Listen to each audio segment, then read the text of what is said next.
Little Star Swanders channel ni subscribe, like, share Mariu comment చేయండి Moreno videos కోసం thanks for your support. కలియుగ రాముడు శ్రీరాముడు సీతా శ్రీరాముడు నచ్చిన వారు లైక్ చేసి జై శ్రీరామ్ అని కమెంట్ చేయండి. సబ్స్క్రైబ్ చేసుకోండి, మీకు మంచి జరుగుతుంది. థ్యాంక్స్. రాముడిగా అవతారం ఎత్తిన రామాయణం గురించి మనం తెలుసుకుందాం. ఎపిసోడ్స్ అన్నీ మీరు చూడాలి అనుకుంటే ప్లేలిస్ట్లోకి వెళ్ళి అన్ని పార్ట్స్ మీరు చూడవచ్చు. ముందుగా మనం రామాయణంలో రాముడి గురించి శ్లోకం ఒకటి ఉంటుంది, అది డైలీ మనం 3 సార్లు చదువుకుంటే మనకి మంచి జరుగుతుంది. శ్రీరామ రామ రామేతి రమే రామే మనోరమే సహస్రనామ తత్తుల్యం రామనామవరాననే. శ్రీరామ రామ రామేతి రమే రామే మనోరమే సహస్రనామ తత్తుల్యం రామనామవరాననే. శ్రీరామ రామ రామేతి రమే రామే మనోరమే సహస్రనామ తత్తుల్యం రామనామవరాననే. ఇప్పుడు రామాయణం పార్ట్ 1లోకి వెళ్దాం. ఈ ఛానల్ని ఫస్ట్ టైం చూసేవాళ్ళు ప్లీజ్ సబ్స్క్రైబ్ చేసి లైక్ చేసి షేర్ చేసి కమెంట్ చేయండి మీకు ఎలాంటి వీడియోస్ కావాలి అని. మీరు అలా చేస్తే నాకు సపోర్టివ్గా ఉంటుంది, మరిన్ని వీడియోస్ అప్లోడ్ చేయడానికి వీలుగా ఉంటుంది. Thanks for watching. Ramayanam episode 4కి వెల్కమ్. రామాయణం విన్నవారికి చదివిన వారికి మంచి జరుగుగాక.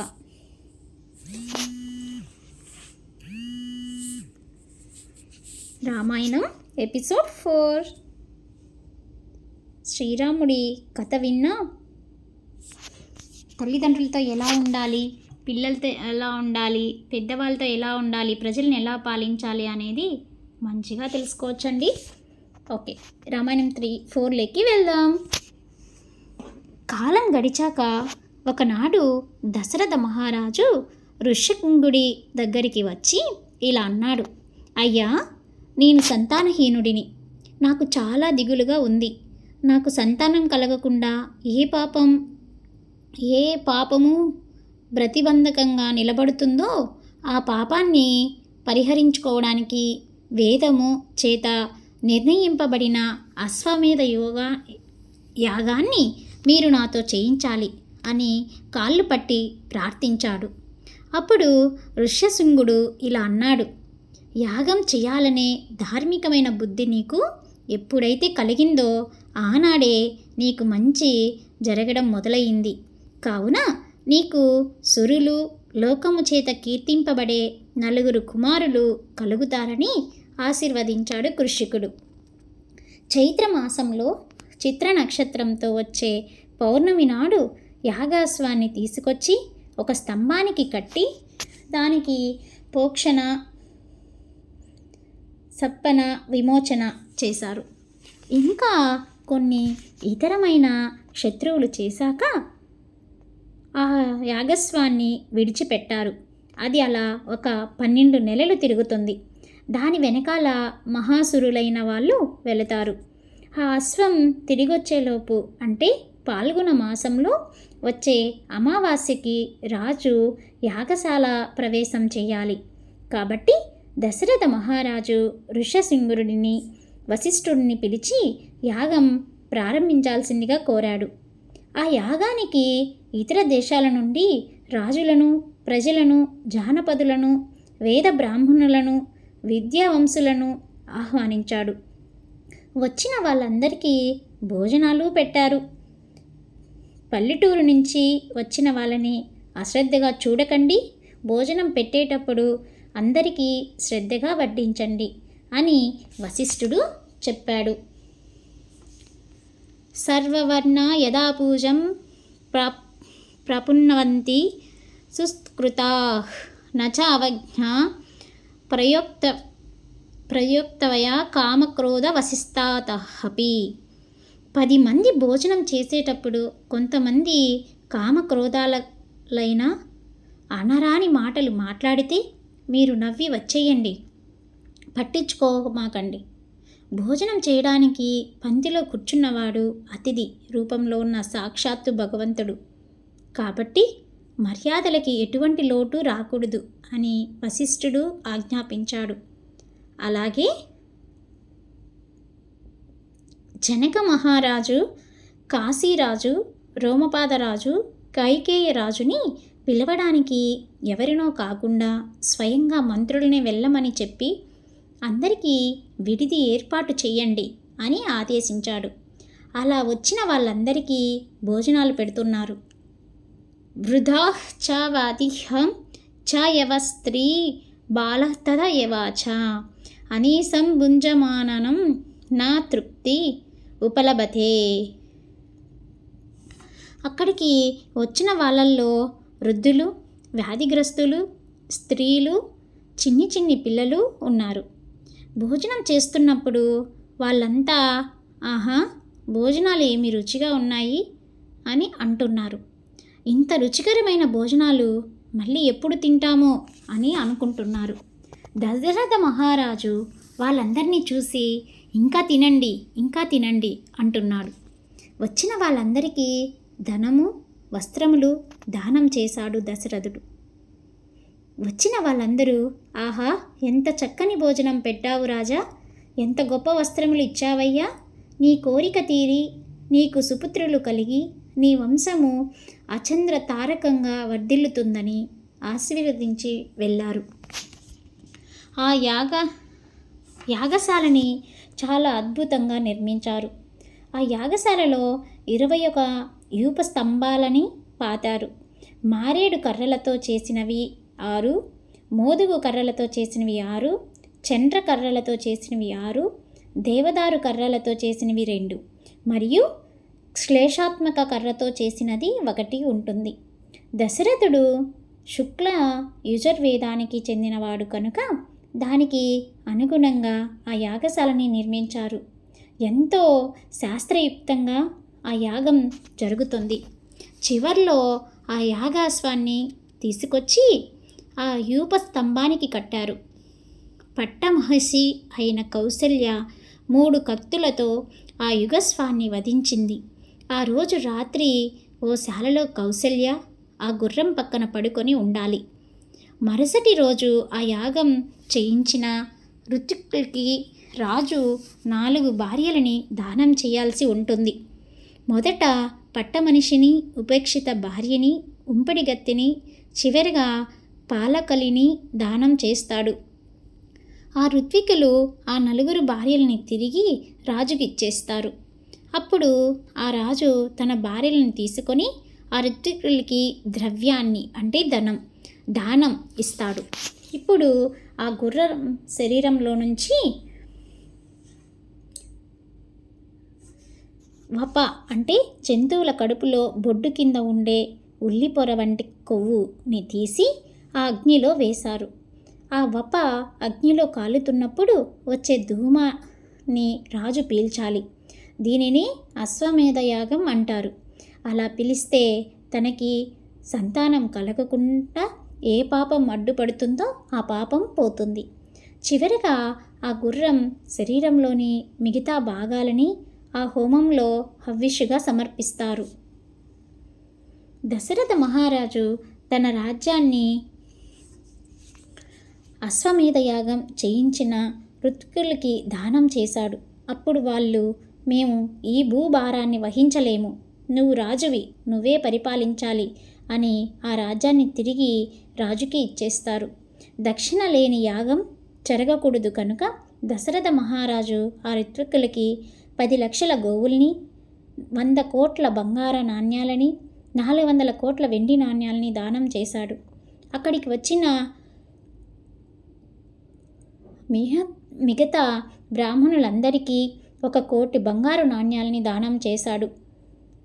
ఋష్యశృంగ మహర్షి లేచి, ఓ రాజా, నీకు సంతానం కలగడం కోసం నేను అథర్వ వేదంలో చెప్పబడిన ఒక బ్రహ్మాండమైన ఇష్టిని చేయిస్తాను, అదే పుత్రకామేష్టి యాగం అని చెప్పి ఆ ఇష్టి చేయడం ప్రారంభించారు.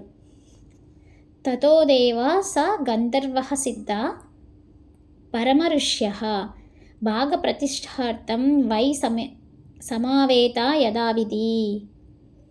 ఆ ఇష్టి జరుగుతున్నప్పుడు అందులో తమ తమ భాగాలని పుచ్చుకోవడానికి దేవతలు, యుక్తులు, గంధర్వులు, కింపురుషులు మొదలైన వారు అందరూ వచ్చి నిలబడ్డారు. అప్పుడు బ్రహ్మగారు కూడా అక్కడికి వచ్చారు.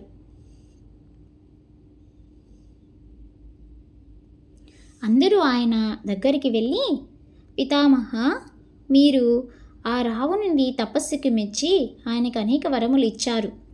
మీరు ఇచ్చిన వరముల వలన గర్వం పొందివాడు ఈనాడు నైనం సూర్యం పత్రపతి పార్వేవాతి నా మారుతః చలోర్మివాలి తం దృశ్య సముద్రోపి నా కపేతే. రావణుడికి భయపడి సూర్యుడు బాగా ప్రకాశించడం లేదు. సముద్రం తరంగాలు లేకుండా నిశ్చలంగా ఉంటుంది. వాయువు రావణుడి దగ్గరికి అవసరం లేకపోయినా మెల్లగా వీస్తుంది. ఈ రకంగా వాడు దీక్షకులని బాధ పెడుతున్నాడు. ఎక్కడైనా యజ్ఞములు జరగనివ్వడం లేదు. ఋషులని హింసిస్తున్నాడు. పరభార్యలని తన వారిగా అనుభవిస్తున్నాడు.